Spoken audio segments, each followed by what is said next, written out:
Aí vem ele para receber a bandeirada. Felipe Massa do Brasil! Brasil!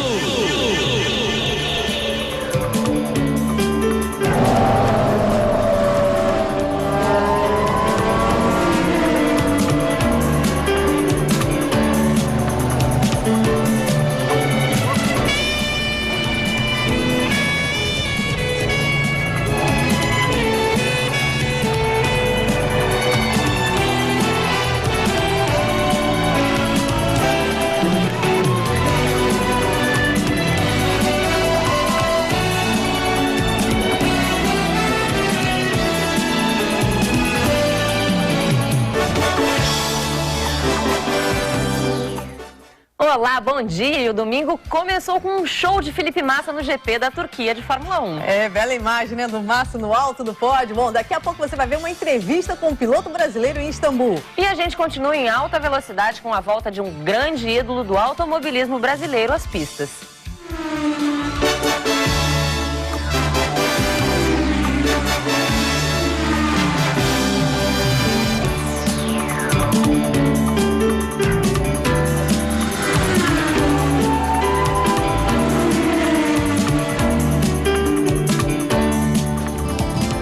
Longas costeletas e o sorriso fácil. Traços marcantes de um campeão que trouxe para o Brasil a paixão pela Fórmula 1. As lágrimas contidas de hoje são as marcas do mesmo campeão muitos anos depois e que ainda se emociona ao voltar a fazer o que mais sabe e gosta. Há 2 anos atrás eu fui participar no Grand Prix Master. Eu estava na África, não tinha certeza ainda, e eu liguei para minha mãe. Falei, mãe, eu estou andando aqui na África, em Kyalami. E ela falou, filha, o que você mais gosta de fazer na vida, vai lá e corra. Reviver os momentos que eu tive assim, vai ser muito bacana aqui. A emoção ao voltar a correr em Interlagos traz de carona o parceiro de sangue, de carro e de equipe. O irmão mais velho, Wilsinho Fittipaldi. Eu estou completando 50 anos de automobilismo.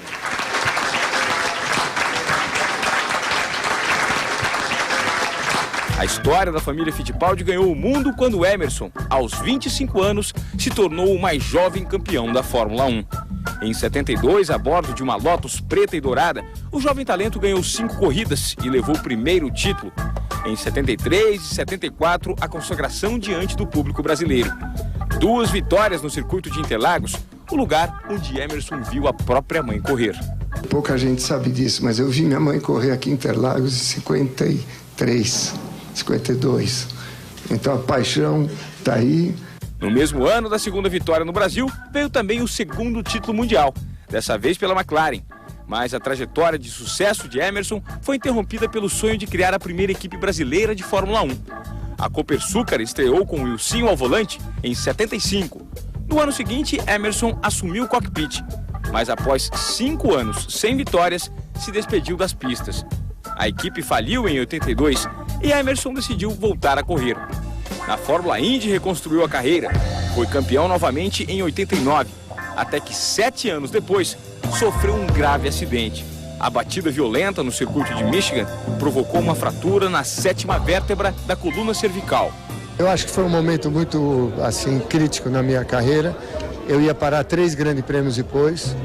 Então eu já estava contando de abandonar a Indy, então eu só posso agradecer a Deus de estar aqui cheio de saúde, competindo de novo em Interlagos. Hoje, aos 61 anos, o recuperado e consagrado Emerson continua em forma e está pronto para recomeçar mais uma vez ao lado do irmão.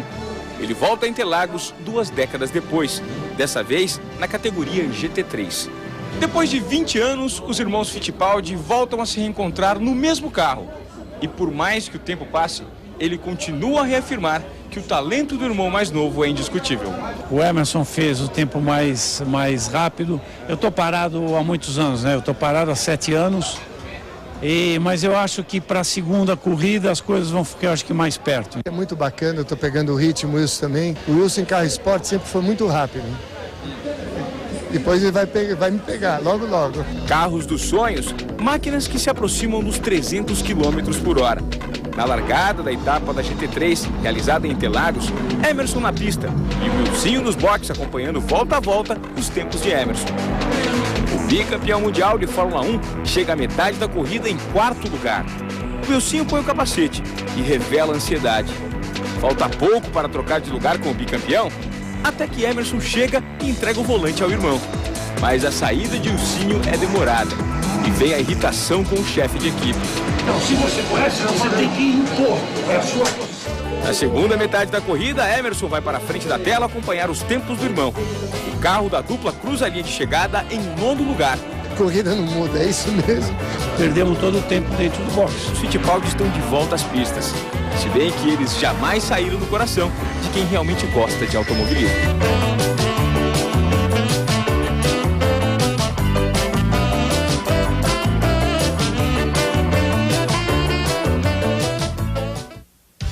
E das pistas, vamos direto para a piscina do Parque Aquático Maria Lenk, no Rio de Janeiro. Fala, Luiz Ernesto Lacombe. Bom dia, Milena. Bom dia a todos. 89 dias para as Olimpíadas de Pequim e a última chance para os nadadores brasileiros conseguirem o índice olímpico. É o troféu Maria Lenk, o antigo troféu Brasil, o campeonato de natação mais importante do país. Dia chuvoso, temperatura em torno dos 20 graus. A gente vai estar aqui ao lado de ídolos como César Cielo e Tiago Pereira. Mas antes, uma reportagem especial sobre a influência do narcotráfico no futebol, como o dinheiro sujo das drogas invadiu o gramado.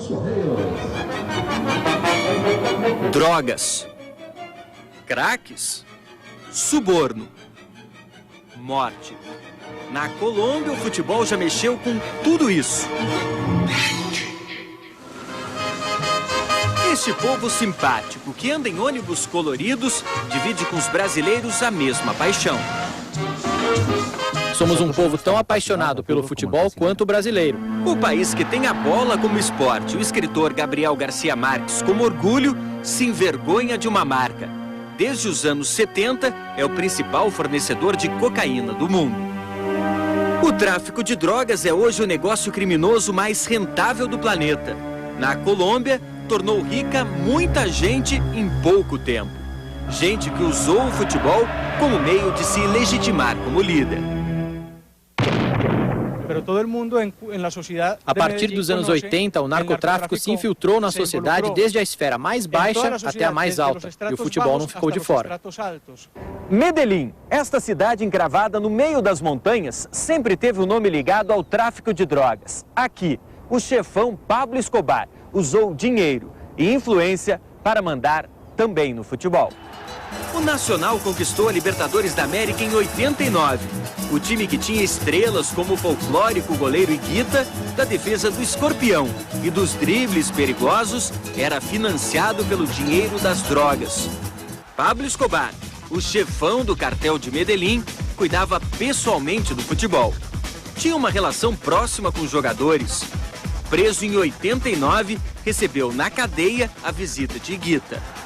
O goleiro, que aos 42 anos continua aprontando das dele na segunda divisão do futebol colombiano, não gosta de falar sobre Escobar. Desconversa. Nós somos amigos de todos. Sou amigo de todos. Sou amigo de todas as pessoas que querem ser minhas amigas. Sou amigo de todas as pessoas. Del que quiera ser amigo, eu sou amigo. Se insisto na pergunta sobre a ligação dele com Escobar, Higuita fica nervoso. Aqui o narcotráfico ainda é um assunto delicado. Não dá para falar publicamente. O colombiano Fred Rincón, ex-jogador que passou por Corinthians, Cruzeiro e Palmeiras, jogou muito tempo no América de Cali. Sempre soube que quem mandava no time era o chefão do tráfico. O que nós tínhamos como conhecimento que os donos eram eles. Agora, como era articulado todas essas coisas, eu acho que é uma coisa que, como eu falei, o jogador é o que menos fica sabendo de todas essas coisas. O chefão do América era Miguel Orihuela. O Milionários era o time de Gonzalo Rodrigues. O Deportivo Cali, de Fernando Orihuela. Todos narcotraficantes. O cartel era o dono da equipe. Fernando é filho de um dos chefões do cartel de Cali, Gilberto Orihuela. Mandou no Deportivo Cali da Colômbia. Usou dinheiro do tráfico para comprar resultados no futebol. Aqui em Cali eu já comprei vários árbitros. Uma destas histórias do submundo da bola envolve um time brasileiro. Final da Libertadores de 99 entre Palmeiras e Deportivo Cali. Fernando afirma que entregou $150 mil ao árbitro paraguaio Baldo Aquino para facilitar o jogo para os colombianos. O dinheiro foi devolvido. Nós entregamos o dinheiro ao árbitro, que no dia seguinte nos devolveu porque Teixeira ficou sabendo do suborno. Pergunto se foi Ricardo Teixeira, presidente da CBF. Ricardo Teixeira de Brasil. Sim. Eu estava allá, eu estuve nesse partido. Sim, Teixeira ameaçou o árbitro de não ir ao Mundial de 2002 caso ele aceitasse o dinheiro. Teixeira lo ameaçou que se recebia a plata, não lo ponían no Mundial. O Palmeiras venceu o Deportivo nos pênaltis e conquistou a Libertadores da América. 3 anos depois, o Baldo Aquino apitou Alemanha e Arábia Saudita, abertura da Copa do Mundo. Ricardo Teixeira não confirma essa história. Eu sempre recomendo, eu como membro da Comissão de Arbitragem, e todos nós que somos da Comissão de Arbitragem, a gente sempre recomenda que todos os árbitros tenham cuidado ao apitar. Não estou falando nem de suborno, nem falo. Quer dizer, eu falo de ter um cuidado na medida que todos eles tenham uma perspectiva de futuro, de apitar a Copa do Mundo, de apitar competições internacionais. A relação do tráfico com o futebol na Colômbia transcende os times. Copa de 94, o técnico da seleção colombiana, Francisco Maturana, denuncia que o cartel pressionava os jogadores. Os jogadores que eram do América e do Nacional sofriam pressão dos chefões dos cartéis. E o técnico também para escalar esses jogadores. Jogando bem, eles se valorizariam e os chefões ganhariam muito dinheiro depois do Mundial. Mas a Colômbia não foi bem. Acabou eliminada na primeira fase, depois desta derrota para os Estados Unidos. Com um gol contra do zagueiro Andrés Escobar, o mais seguro da defesa colombiana. O time que viajou para os Estados Unidos festejado, voltou para a Colômbia ameaçado. Escobar foi o único jogador que decidiu encarar a torcida. Num bar, encontrou um narcotraficante que perdeu muito dinheiro com a eliminação. Os dois discutiram. O segurança do criminoso atirou no atleta. Escobar morreu no local. O chefão Pablo Escobar morreu em 93. 4 chefões do narcotráfico foram presos nos anos 90, numa ofensiva do governo contra os cartéis. Mas um passeio pela Colômbia e é fácil perceber a presença ostensiva do exército, por terra e pelo ar. O narcotráfico ainda fatura mais do que qualquer produto tradicional de exportação. Financia grupos como os paramilitares e os guerrilheiros das Farc. A Colômbia é o país recordista mundial de sequestros. Este professor universitário diz que o clima de tranquilidade é muito mais publicitário do que real. É mais publicitária que realidade. Já este taxista diz que os cartéis ainda assustam muita gente. Os ameaçam, sequestram e são muito malos. Alfredo Zabalo é jornalista. Escreveu o livro mais vendido na Colômbia nas últimas semanas. Trata da vida de Madame Rodi, uma cafetina que levava mulheres aos homens do mundo das drogas. Depois de 6 meses conversando com paramilitares, com pessoas das Farc e com traficantes, ele tem certeza. O narcotráfico na Colômbia se sofisticou, tanto na forma de vender a droga, como na forma de se relacionar com a sociedade. O dinheiro do narcotráfico segue infiltrado em muitos segmentos da sociedade colombiana, inclusive no futebol. Muito metido em todos os estamentos nacionais. O jornalista esportivo Maurício Bolonho vai na mesma linha de Zabalo. Aqui nós temos um ditado que diz que as bruxas existem. O problema é só provar que elas existem. Esta é a Colômbia, país de 45 milhões de habitantes, que preserva ares da época da colonização espanhola, que compartilha uma paixão brasileira, mas que ainda não conseguiu driblar o maior dos problemas: as drogas.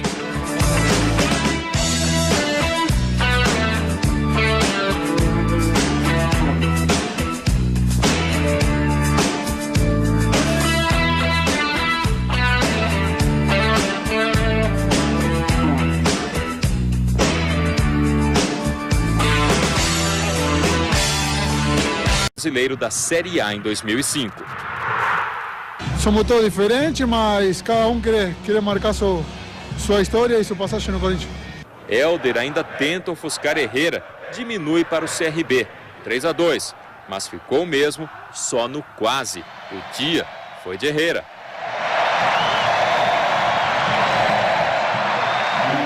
Muitos falaram que ele não fazia gol, agora ele está mostrando. Então tem que parabenizá-lo porque ele é um guerreiro durante os 90 minutos. E que ele continue nessa média aí, que a cada jogo que ele fizer 2 gols, pra gente vai ser muito importante. E aqui no Morumbi, a estreia de 2 tricolores com expectativas diferentes. O São Paulo querendo poupar jogadores para o jogo da Libertadores contra o Fluminense no meio da semana. Já o Grêmio querendo a vitória para garantir o emprego do treinador. Celso Roth, no primeiro jogo do campeonato, já está ameaçado. Ô, vida dura essa de técnico. O nosso débito ainda continua muito grande com o torcedor do Grêmio. No primeiro tempo, o débito foi grande dos 2 times. O Grêmio deu 2 chutes a gol, os 2 com Pereira. Sem Jorge Wagner, Muricy teve que arrumar outro cobrador de escanteios. Dagoberto foi abusado, bateu direto, 2 vezes. Lance perigoso mesmo, só esse aí. Zé Luiz tomou uma cabeçada. No intervalo, Roger avisa. O poder do São Paulo são as bolas paradas, né? A gente tem que evitar essas faltas, os escanteios. Só que ninguém avisou o São Paulo que o Grêmio também tem bola parada. Roger sofre a falta e vai para a área. E como tem contato com as artes cênicas, por causa da namorada, Débora Seco, ele aprendeu a interpretar. Incomoda, chama atenção e quando sai de cena, Pereira aparece. Festa gremista e irritação no tricolor paulista. Há um lance, primeiro de erro de marcação nosso, segundo uma falta inexistente. Parece que não assistiu o jogo de quarta-feira, né? Tem que vir um juiz argentino aqui explicar como é que se apita, né? Muricy até tentou esquentar o jogo, colocou Alex Silva de centroavante. Esperou uma faltinha para o Rogério, mas não deu. Não era dia do São Paulo, nem para sorveteiro. Dia feliz mesmo para Celso Roth, para o torcedor do Grêmio e para Dona Tereza. Minha mãe, né, Dona Tereza, né, mãe de vários filhos, aí tem vários irmãos, né, então esse gol é para você e para todas as mães do Brasil. Que Deus abençoe a todas.